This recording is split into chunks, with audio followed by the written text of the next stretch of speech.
Hello, boys and girls. How are you today? I hope you're having a great day. Hope things are going well for you. Today I'm going to read you a story about a lion and a mouse. And I want you to see my Lion King shirt. I have that on just for the occasion of reading this book. And here is my book. It is called The Lion Inside, and there's the mouse right there, and there's the lion. And this book was written by Rachel Bright and illustrated by Jim Field. The Lion Inside. In a dry, dusty place where the sand sparkled gold stood a mighty flat rock, all crackly and old. And under the rock, in a tiny full house, lived the tiniest, meekest brown mouse.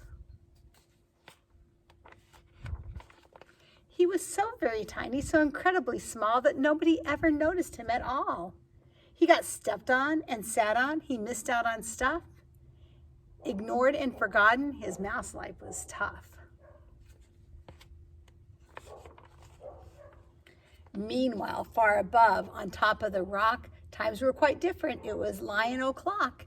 This huge, toothy creature made sure everyone saw how important he was by how loud he could roar.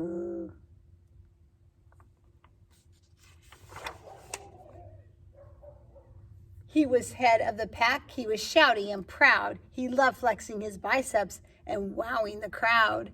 Yes, all were impressed by this mighty King Cat. If only, thought Mouse, I could be more like that. Then late one night, in his tiny mouse bed, the cleverest thought popped into his head. He leaped up in the darkness and held up a paw. I've got it, he said. What I need is a roar. I mean, what if this mouth was the meekest squeak, or a little more roar and a little less meek? Well, he'd still be the smallest of furry brown mice, but he'd make friends and join in, and life would be nice. Yes, thought the mouse, I must find out how.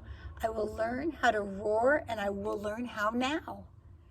But it wouldn't be easier. There is only one beast who could teach him this thing, but might make him a feast. It was time to be strong. Take a chance, after all. Forever was such a long time to feel small. So he made himself brave. He thought like a winner. He set off to the top, hoping not to be dinner. He felt like the scariest thing he could do. But if you want things to change, you first have to change you.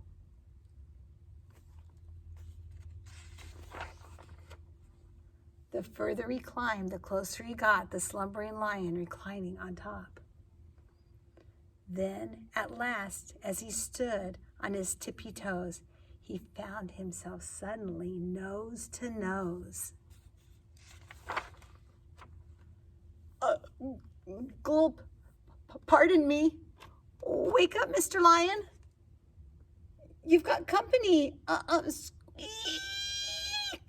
Mr. Lion, what I've come to you for is squeak. Do you know if you could teach me your roar? A silence befell that twinkling plain. Lion opened his eyes and pulled out his mane. Time went so slowly it felt like a week. Then he opened his mouth and he let out a eek! The lion curled up in a terrified ball. He didn't like this, not one bit at all. Don't hurt me, he whimpered. Oh, try to be nice. Well, this mighty great lion was frightened of mice. Imagine that. Don't worry, Mouse peeped. I'm here as a friend. Let's hang out together, be pals till the end. That was a magical moment for sure, when the mouse didn't feel at all small anymore. He had found his true voice and learned to speak out, And for that, you don't need to roar or to shout. And from that day on, and always the two were a pair. They both liked that rock better. Now that the rock they had to share. The mouse, while still small, felt big in his head, and the lion, he still roared, but with laughter instead. Ha ha ha. Yes, that day they both learned that no matter your size, we all have a mouse and a lion inside. And what do you think that book means? I want you to think about that. A mouse and a lion inside of us. Okay, what I think it probably is trying to tell us is that we all sometimes feel small and like we can't do things, but inside, if we try our best and we go out and we just go for it, we can do a lot more things than we realize. And you guys are so smart and you're so brave. And I know that you're going to do amazing things in this life. And I love you so much. And I hope you have an incredible day today. And I will see you again tomorrow. Love you.